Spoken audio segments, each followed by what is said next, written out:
한 젊은이가 보델 시빙이 선교사님을 찾아갔습니다. 젊은이는 외국으로 나가 선교활동을 하고 싶다고 하였습니다.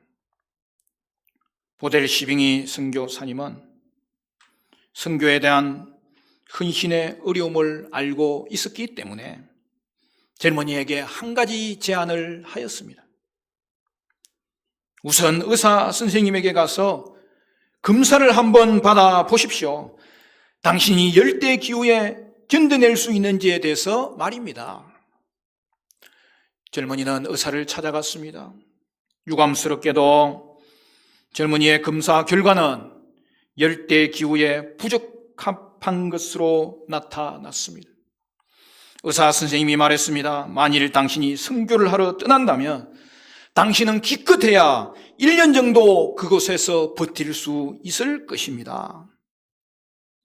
낙담한 젊은이는 보델 시빙이 선교사님에게 와서 검사 결과를 알려주었습니다. 그러자 보델 시빙이 선교사님은 물었습니다. 당신은 1년 동안 헌신한 이후에 죽을 각오가 되어 있습니까? 예, 저는 죽을 각오가 되어 있습니다. 그때 보델 시빙이 선교사님은 대답합니다. 그러면 하나님의 이름으로 떠나십시오. 그 젊은이는 아프리카의 오지로 떠났습니다. 그리고 그는 50년이 흐를 때까지 아프리카에서 복음을 전했습니다. 사랑하는 여러분, 하나님이 찾으시는 일꾼은 이런 사람이에요. 자신의 생명이 귀한 줄을 알지만 하나님 나라와 그 일을 위해서 기꺼이 바치겠다고 결심하는 사람들입니다. 하나님은 그런 사람들을 원하시고 하늘의 복을 보장해 주는 거예요. 그러므로 우리가 진정으로 복된 존재가 되기 위해서는 계산적으로 살 것이 아니라 희생적으로 살아야 함을 알 수 있습니다. 오늘날 많은 사람들이 어떤 일을 할 때 내게 유익이 있느냐를 먼저 생각하는데 우리 성도들은 하나님의 뜻이 이 일인가를 먼저 생각하는 자입니다. 바로 거기에 사는 길이 있고 거기에 문제 해결의 길이 있는 것입니다. 오늘 본문 느헤미야 11장을 펼쳐보면 당시 예루살렘에 거주한 사람들의 이름이 길게 열거되는 것을 볼 수 있습니다. 우리는 족보를 볼 때마다 또는 명단을 볼 때마다 왜 이렇게 목록이 긴가라고 생각할 수 있지만 여러분, 오늘 본문에 이 예루살렘에 거주하였던 사람들의 이름은 얼마나 하나님이 귀하게 여기셨으면 성경에 기록해놨겠어요. 그들은 황폐한 예루살렘의 재건을 위하여 그곳에 거주하기를 결단한 자들의 이름이었습니다. 예루살렘 성벽은 재건되었지만 공동체 재건은 아직 완결되지 않았습니다. 공동체 재건을 위해서 가장 필요한 것은 성전이 있는 예루살렘 성읍의 안정이었습니다. 여러분, 당시 예루살렘은 황폐하였고 거주하는 사람들이 희소하였고 그리하여 예루살렘은 완성된 성벽을 지킬 사람들조차도 없었던 상황이었습니다. 여러분, 오늘은 11장 말씀인데요. 사실은 7장 1절에 성벽이 완성된 본문이 오늘 본문으로 사실은 바로 이어지는 거예요. 그때 예루살렘의 형편을 이렇게 말합니다. 여러분, 그 몇 장 넘기면 7장 4절에 그렇게 기록되어 있지요? 7장 4절 말씀 뭐라고 되어 있습니까? 그 성읍은 광대하고 그 주민은 적으며 가옥은 미처 건축하지 못하였음이니라. 여러분, 수많은 인구와 찬란한 예배를 자랑하던 예루살렘이 이제는 황폐하게 변해 있었던 것입니다. 주전 586년 바벨론에 의해 예루살렘이 함락되고 유다가 멸망한 이후에 예루살렘은 방치되었습니다. 그 후에 여러 전쟁 가운데 예루살렘 거민들은 적군을 피하여 그곳을 떠나 여러 성읍으로 흩어졌던 것입니다. 함락된 성보다는 지역의 성읍들이, 촌락들이 더 안전했기 때문입니다. 성벽마저 무너져 내려 무방비 상태인 예루살렘 성에는 극소수의 사람들만 살고 있었다는 거예요. 그런데 주전 445년 140년 만에 예루살렘 성벽이 재건되었습니다. 이에 느헤미야는 온 유다 백성들을 예루살렘으로 불러 모았습니다. 그리고 예루살렘에 거주할 자들을 정하게 됩니다. 7장에 있었던 기암민의 인구조사도 바로 예루살렘 거민들을 정하기 위한 것이었습니다. 모두가 예루살렘에서 살기를 꺼려했습니다. 그러나 여기에 앞장선 자들이 있었습니다. 자기를 희생하며 자기 유익보다 공동체의 유익을 생각하며 헌신하는 자들이 있었습니다. 성경은 그들의 이름을 4절 이하에 세밀하게 기록해 놓은 것입니다. 하나님의 일에 헌신한 복된 성도들의 이름입니다. 우리는 이 장면을 보면서 진정으로 복된 성도의 모습이 어떤 것인지를 알 수 있게 됩니다. 첫째는 앞장서서 희생하는 성도입니다. 우리 1절 말씀 같이 있을까요? 1절 말씀 11장 1절 다 같이 시작. 백성의 지도자들은 예루살렘에 거주하였고 그 남은 백성은 제비법과 10분의 1은 거룩한 성 예루살렘에 거주하게 하고 그 10분의 9는 다른 성읍에 거주하게 하였으며. 여러분, 먼저 느헤미야를 비롯한 지도자들이 솔선수범한 것을 보여주고 있습니다. 지방의 방백들이 예루살렘에 거주하기로 결단하였습니다. 리더가 앞장서서 헌신하는 나라와 교회는 희망이 있습니다. 여러분, 직분은 높은 자리가 아니라 헌신의 자리입니다. 누가 리더입니까? 어려운 가운데서도 희생하며 헌신할 때에 그 사람이 리더입니다. 누군가 앞서 헌신하면 하나님은 반드시 그 공동체를 회복시켜 주시고 축복해 주실 것이기 때문입니다. 성도는 앞장서 희생하는 자들이 되어야 됩니다. 희생이 무엇입니까? 바로 십자가입니다. 우리 주님이 희생하심으로 우리가 생명을 얻었고 오늘 우리에게 그 사명을 다시 허락하여 주신 것입니다. 자기가 죽으면 만사가 해결됩니다. 우리는 어려움이 생기면 즉시 남 탓부터 하지 말고 내 탓부터 할 수 있어야 됩니다. 내 탓인 줄 알면 다 함께 살게 되고 남 탓인 줄 알면 다 함께 죽게 되는 것이 이치입니다. 고난을 당하여 힘들수록 우리는 바짝 자신의 자세를 낮추고 또한 하나님 앞에 엎드려야 되는 것입니다. 엎드릴 줄 아는 사람이 지혜로운 사람입니다.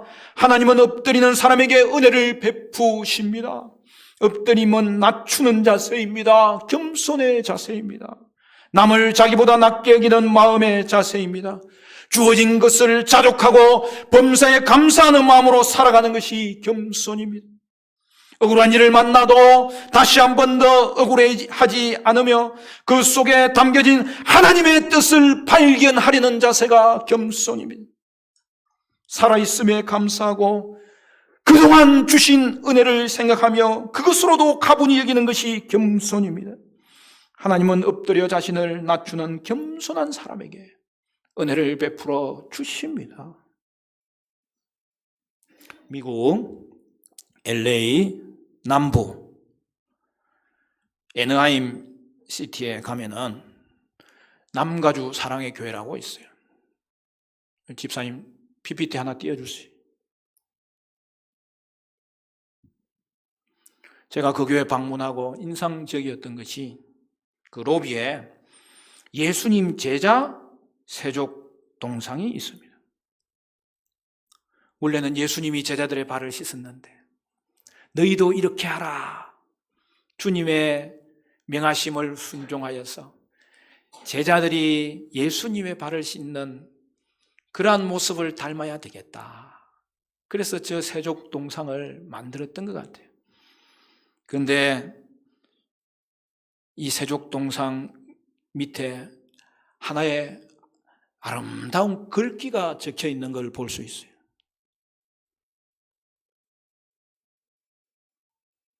여러분, 뭐라고 새겨져 있어요? 예수님의 얼굴을 보고 싶으십니까? 그러면 무릎을 꿇으십시오.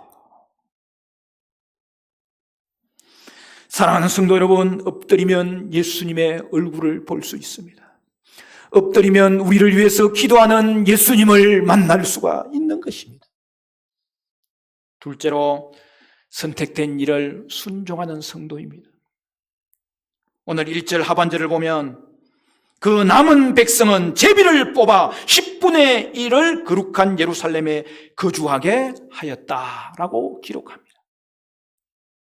느헤미야는 백성들의 10분의 1을 제비 뽑아 예루살렘으로 이주시켰고 나머지 10분의 9는 원래 성읍에 거하도록 허락했던 것입니다. 이때 제비 뽑힌 사람들은 어떤 생각을 했을까요? 내가 이런 힘든 일에 뽑혔구나 탄식했을 것 같아요. 그러나 여러분, 시간이 지나면 제비 뽑혀서 예루살렘에 산 사람들이 민족과 역사의 주인공이 됩니다. 때로 하나님께서는 구레네 사람 시몬처럼 예수님의 십자가를 억지로 지게 하실 때가 있습니다.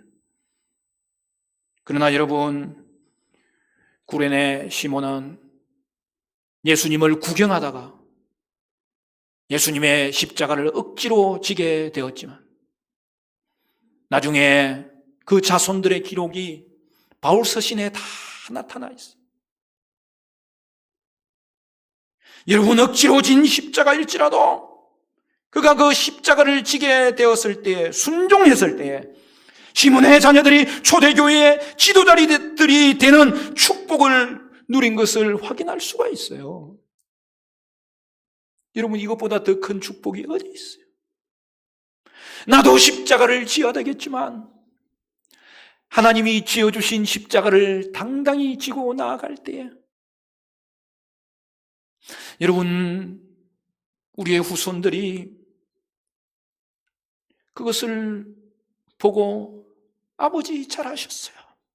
아버지 귀한 일을 하셨어요. 우리는 자녀들을 말씀대로 살도록 가르쳐야 되겠지만 제일 좋은 가르침은 본을 보여주어야 되는 거예요. 그래서 내가 오늘 제대로 못 가르쳤다. 그래도 너무 불안해하지 마십시오.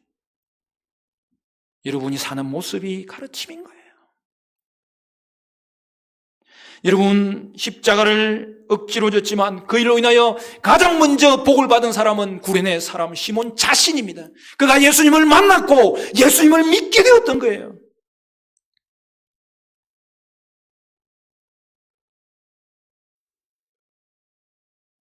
물론 이런 생각을 할 수 있습니다. 왜 나만 이 일을 해야 되나?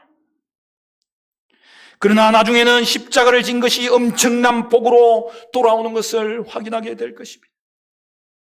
내가 원치 않는 십자가가 지워지더라도 다시 한 번 더 마음을 고쳐먹고 감사하며 십자가를 질 수 있어야 합니다. 만약 여러분에게 주님이 십자가를 질 수 있냐고 물어보시면 어떻게 대답하시겠습니까? 그것을 신앙 고백으로 찬송가를 만든 찬송가 461장이 있지 않습니까? 1절을 보면 십자가를 질 수 있나 주가 물어보실 때 죽기까지 따르오니 성도 대답하였다. 우리의 심령 주의 것이니 주님의 형상 만드소서. 주인도 따라 살아갈 동안 사랑과 충성을 바치오리다. 4절에 다시 한 번 더 질문이 나와요. 이런 일을 다 할 수 있나 주가 물어보실 때 용감한 자 바울처럼 선뜻 대답하리라. 우리의 심령 주의 것이니 주님의 형상 만드소서. 주 인도 따라 살아갈 동안 사랑과 충성 늘 바치오리다. 세 번째, 자원하는 성도입니다. 여러분 2절 말씀도 같이 읽습니다. 2절 말씀 다 같이 시작. 예루살렘에 거주하기를 자원하는 모든 자를 위하여 백성들이 복을 빌었느니라. 모두가 예루살렘에서 살기를 원치 않았습니다. 내면은 할 수 없이 제비를 뽑아 강제로 이주를 시켰습니다. 하지만 2절에는 놀라운 사실을 보여주고 있습니다.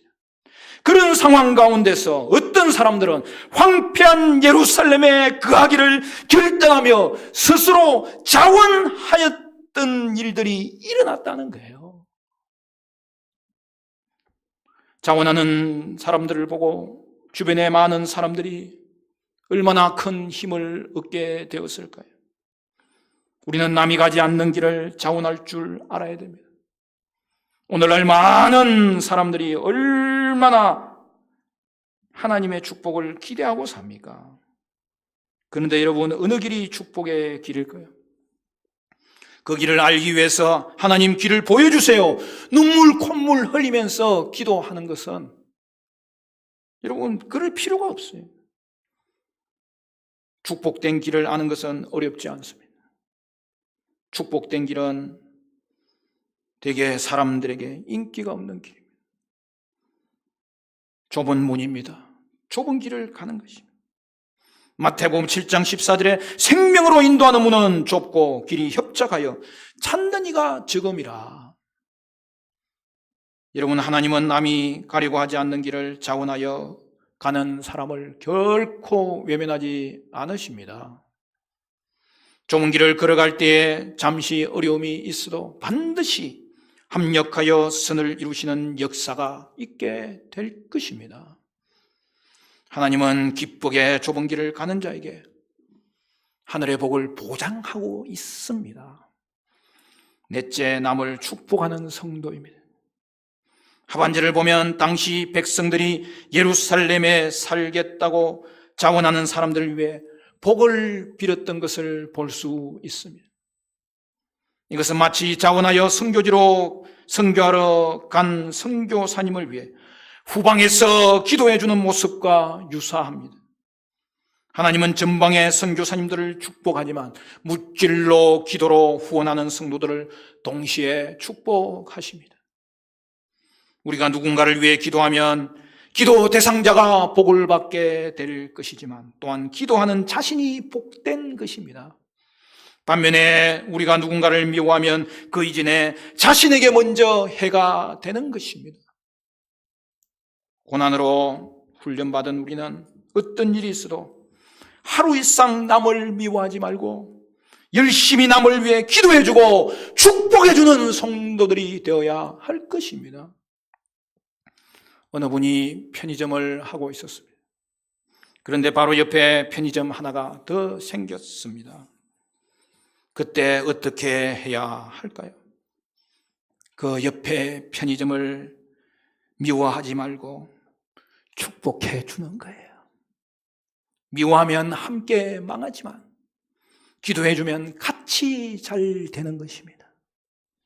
이것이 복된 성도의 삶의 원리입니다. 우리는 부단히 경쟁자와 미운 사람을 축복해 주는 훈련을 해야 합니다. 물론 쉽지 않습니다. 가끔 나보다 잘 되는 사람을 보면 시기심이 생기는 거예요. 꿈틀꿈틀 시기심이 올라오는 거예요.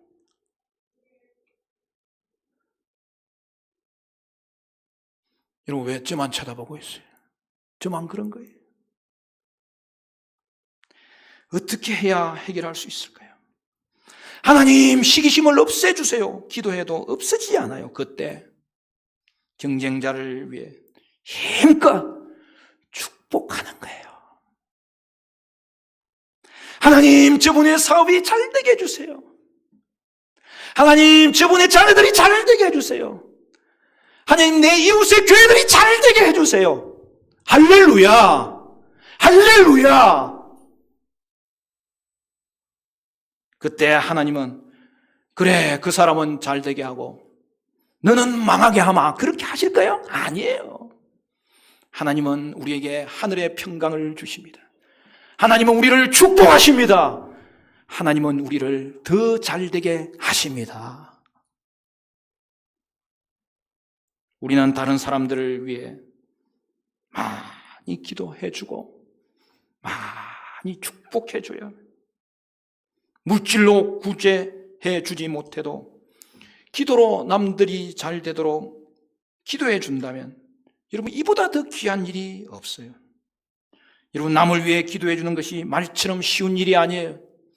물질을 건네는 것은 그냥 한번 전해주면 되지만은, 기도하는 것은 우리의 마음을 하나님 앞에 회복시키고 우리의 마음을 그 사람을 향하여 집중하면서 기도하는 것이기 때문에 여러분, 기도로 돕는 것이 더 힘들 수가 있어요.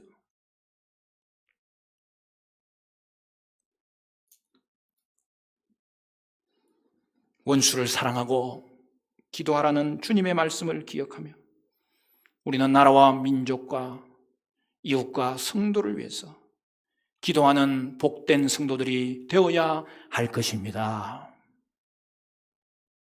마지막 5번째, 교회를 지키는 성도입니다. 3절을 보면 이렇게 되어 있습니다. 이스라엘과 제사장들과 레위 사람들과 느디님 사람들과 솔로몬의 신하들의 자손은 유다 여러 성읍에서 각각 자기 성읍, 자기 기업에 거주하였느니라. 예루살렘에 거주한 그 지방의 지도자들은 이러하니라. 여러분, 본문을 보면 하나님은 폐허가 된 하나님의 도성 예루살렘을 지킬 사람들을 찾으시는 것을 볼 수 있습니다. 지금도 하나님은 주님의 몸된 교회를 누군가 나서 지켜주기를 원하고 계십니다. 물론 궁극적으로 하나님이 지켜주시지만 하나님이 직접 그 일에 나서지 않으시고 자원하여 헌신하는 사람들을 찾으시고 그들을 하나님은 사용하시는 것입니다. 부르심에 응답하여 교회를 지키는 일에 나설 때 하나님 우리에게 교회를 지킬 수 있는 힘을 주십니다. 믿음을 주십니다. 능력을 주십니다. 여건을 허락하여 주실 것이고 더불어 우리의 영혼과 우리의 자녀와 우리의 가정도 지켜주시는 것입니다. 우리가 작은 힘으로 주의 일을 하려고 하면 하나님은 큰 힘으로 우리를 도와주십니다. 얼마나 수지 맞는 일입니까? 교회의 연약한 부분이 내 눈에 들어오면 축복의 기회입니다. 내 힘이 교회에 조금이라도 보탬이 될 수 있겠구나. 여러분, 그러한 생각과 그러한 삶이 얼마나 큰 축복입니까? 우리는 교회에서 무엇을 얻으려고만 하지 말고 교회를 지키는 성도가 되어야 됩니다. 내 힘이 부족하지만 주님 일에 헌신하면 하나님께서는 그것을 통하여 큰 역사를 이루어 주십니다. 하나님은 작은 것을 가지고 큰 일을 행하시는 분이시기 때문입니다. 우리는 어떤 경우에도 작고 힘들고 어려운 환경을 탓하지 말아야 합니다. 어려운 환경은 오히려 우리 자신을 훈련시키고 성숙하게 만드는 축복의 통로입니다.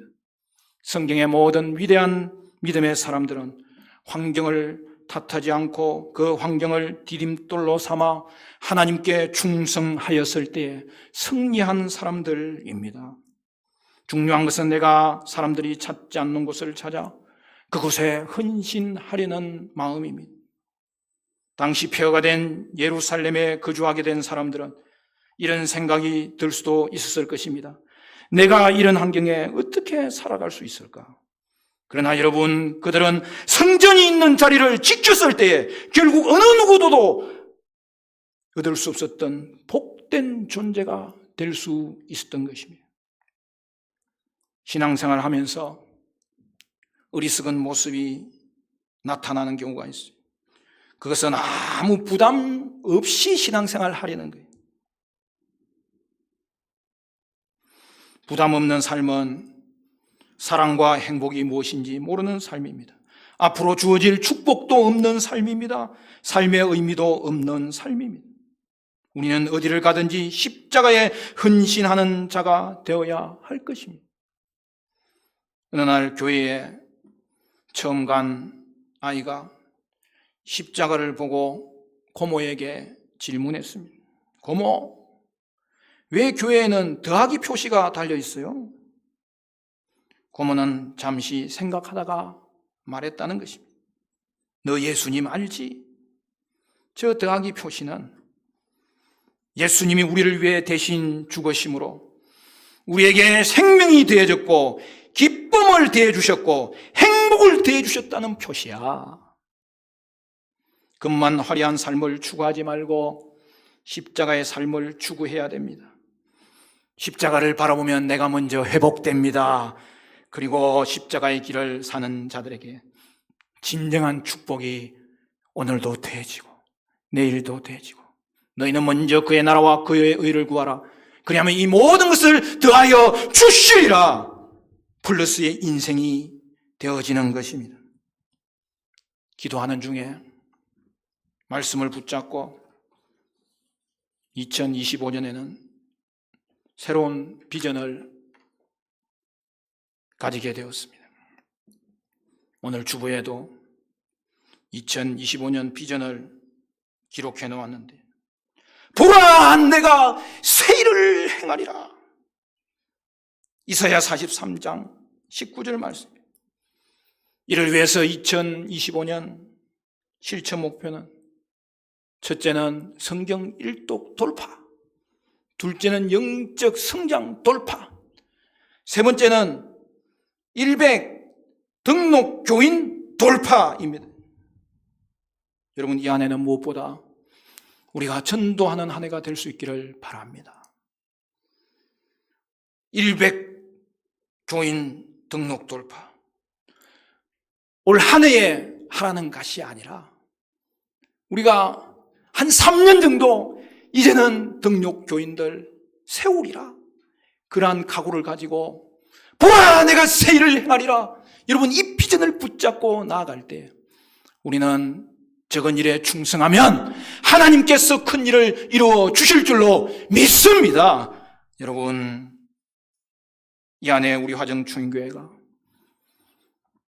회복되는 교회, 은혜의 교회, 건강한 교회, 능력의 교회, 새 일을 행하는 교회, 복된 성도, 복된 교회가 되도록 기도합니다. 사랑하는 성도 여러분, 하나님을 사랑하십니까?